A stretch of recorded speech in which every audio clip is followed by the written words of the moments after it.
afternoon, everybody. This is Jaster with the Southeast Bigfoot Research Organization, also known as CBRO. And tonight we're going to get into another audio analysis, and more so what I consider to be one of the most important modern Bigfoot audio recordings that you need to know if you're in the Bigfoot world. Now, let's go ahead and get into it. This is the St. Louis County audio that was recorded back in 2012 that you can currently find underneath the name Bigfoot Bioacoustics on YouTube. There's also a blog associated with it. Now, why is this important?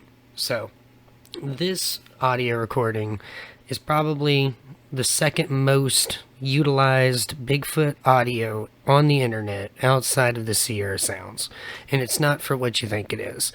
This is probably one of the most used hoax videos, or videos for hoaxing on the internet for Bigfoot. And if you're a subscriber on the channel, you might actually have heard a couple of these before during our audio analysis in the past. So let's go ahead and get into it. And let's go ahead and listen to the first one. If you've heard this call before, go ahead and write your answers down, you know what I mean? So let's go ahead and listen to it real quick.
Alright, if you've heard that before, go ahead and put your answers down. I'll go ahead and show the answer here.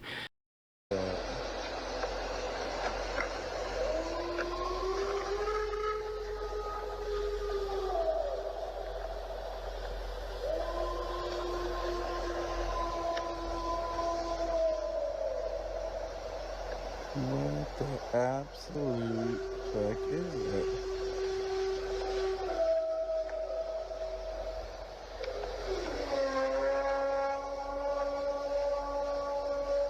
Starting to regret that I stopped at this restaurant. It's a video that we've covered here in the past. It's the Ramirez, Oregon Bigfoot trucker audio. And that's not the only one that we've heard so far that we've covered on the show. Let's go ahead and move on down the line a little bit, and we'll get to the other one that you'll hear if you're into Bigfoot audio and you've started down the path of Bigfoot. You might have come across this video in the past.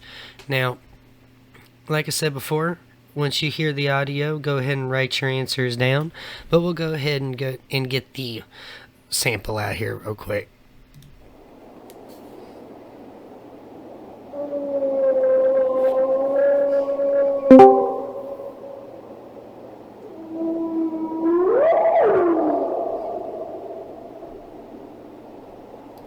Now, you'll have to excuse the Discord interruption there. That's something that's on my end of my recording. My bad. But if you know where that one came from, good for you. That's 2 for 2. You might be a subscriber on the channel. We'll go ahead and throw that answer up there on the board. Now,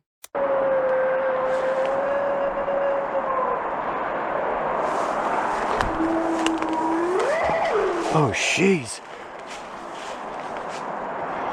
Now, like I said before, this is important because many people utilize this recording right here for hoaxing videos and getting fake Bigfoot audio up there for people to listen to.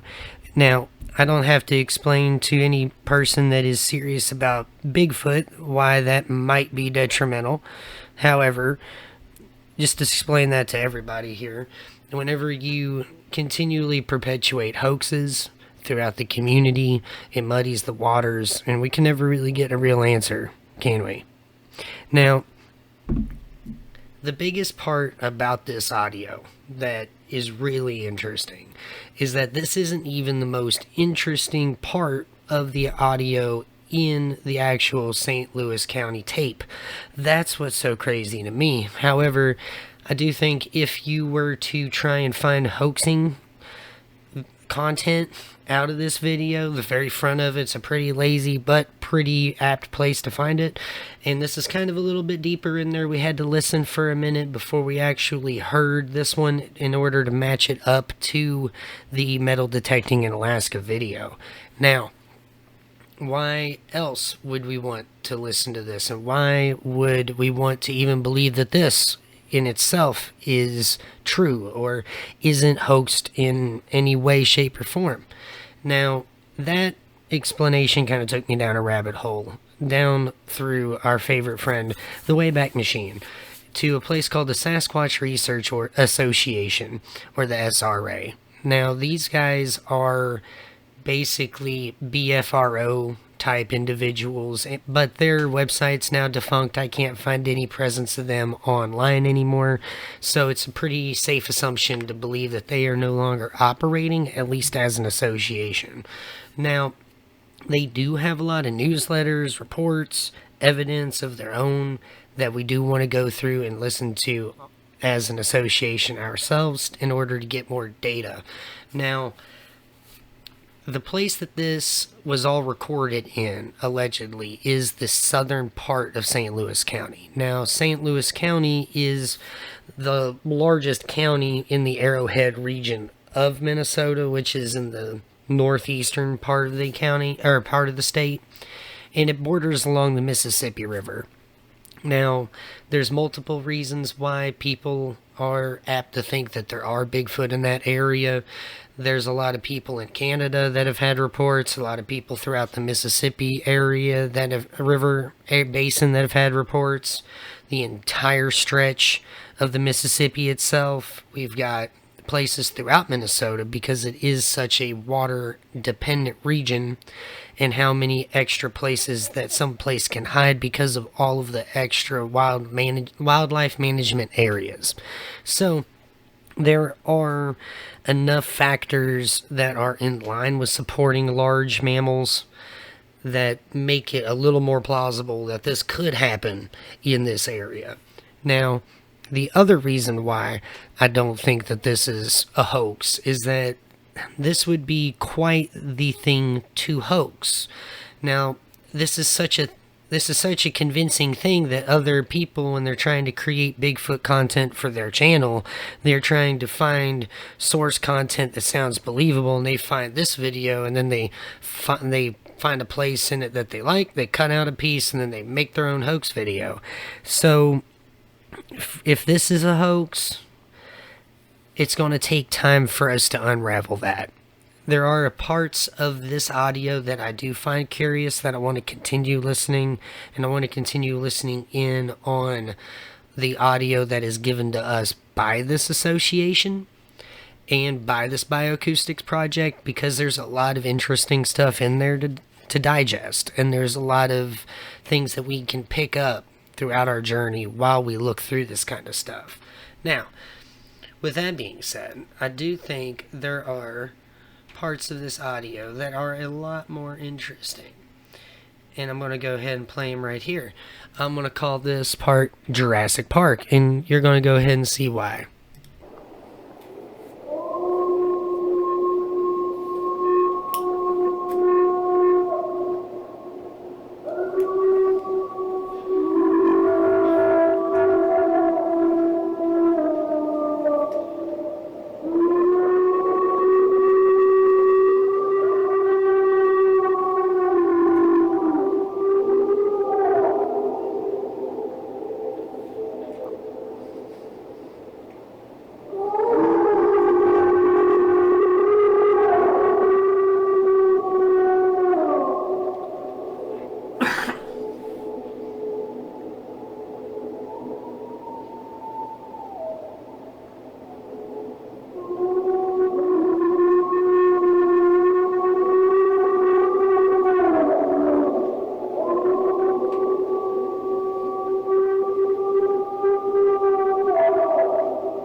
So, if you've been a part of this channel for a little bit and you've been listening to our videos, you've seen that we've done a variety of audio analysis, and we've brought in multiple different type things and different sources of different wildlife in order to try to break down various videos to see if they're good or not, right? So, in our latest query through the South, we've had to do a lot of cross verification with wolves in order to see if, hey, are these wolves that have been misplaced? And in Minnesota, you do have wolves. You've got wolves all up in that area, all right? However, whatever the heck is making that sound is not canine, especially with the way that at the very end, the way they tail off is not a canine howl in any sort of way. Like, my ears are not showing that at all. Like, to me, that is much more of a primate or a human kind of sound. And in order for that to be true, I'm imagining in my head the wacky kind of instrument or device that someone would have to hook up in order to make this sound. It would have to be some sort of instrument, like some sort of didgeridoo sort of thing in my mind, in order to make that amount of reverberation and amplification. It doesn't make sense to me that that would be an electronic magnification. I think we would find more evidence of that. Now, the thing that we find in this that is really interesting is that we've got two different howl groups. Not individuals. We've got more than likely 4 different people howling back and forth, or things or whatever, howling back and forth in this video clip. We've got the ones that are up top and you can hear them really close, right? They're the ones that are showing up all over the chart here on our Hertz meter. Now, the ones in the distance, you can see them more in the back. And you can see how, due to distance, the howls that are returning back and answering the people that are closer are mirroring the kind of Bigfoot howls that we see in the Ohio howl, or we see in the Alaska howl, where these long plateauing tubes of sound. And I think it's really, really important that we start to look at things like this particular howl.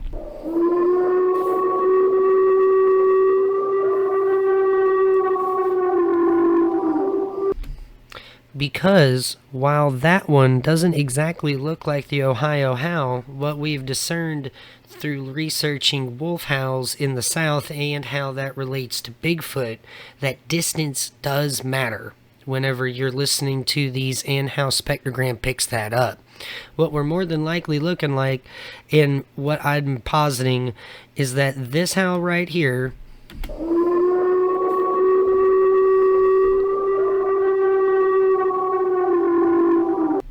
is the up-close version of this howl right here.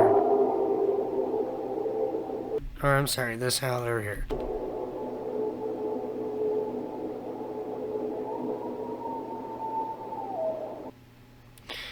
So, with that, we've got a part of the Bigfoot world that most people don't really look at because it sounds weird, right? Like, how do I look up Bigfoot audio? And it's one of the things that we struggle with here at Sebro when it comes to looking at evidence, fact-checking evidence, trying to find people that have already done the legwork and trying to bring that to people. Because the horrid truth of it is that a lot of the people that are on the internet saying, hey, we've seen this audio before, here's a link. If you click it, you might be surprised what you find. Now, these people hoaxing Bigfoot videos notwithstanding, this audio right here, it shows us a much cleaner picture to how these howls get made at a close distance, not at 100 yards, not at half a mile, not over the mountainside, right here. Like, this audio recorder was feet, maybe 10 yards away from whatever was making this sound. And that is insanely important when it comes to listening to any future Bigfoot audio that is claiming to be recorded at a very close distance. This is more than likely what we would be looking at. Something similar to these howls right here. Or if they don't, but parts of it line up, that might give us a way of broadening our toolkit for anything that comes in the future when it comes to Bigfoot audio. But this is a wildly important video to listen to analyze, to find what we can get out of it for a Bigfoot spectrogram analysis. Because this has got to be, if this is real, one of the most fascinating and groundbreaking audio recordings in the Bigfoot world. The Sierra sounds are great. Do not get me wrong. They show a measurement amount of linguistic skill and a variety of different capabilities that these things can produce as far as sound. However, if we need to verify Bigfoot audio from a distance or up close, we're going to need multiple verified sources of audio. And in order to do that, we got to find them. And I think this audio right here deserves a lot more time in the spotlight than it gets. So, if you like the video, guys, like, comment, and subscribe, and share this with somebody else that they can listen to it, and they can get a link to it, and they can find out just how wild the words can get out there. And, God, I really wouldn't want to be anywhere near that. If that thing was going off near me, I would be out of there quick. I'd be a ghost. Now, with that, guys, we're going to go ahead and get out of there. Thank you for listening. This is Jaster with Bro, and y'all have a wonderful night. Bye-bye.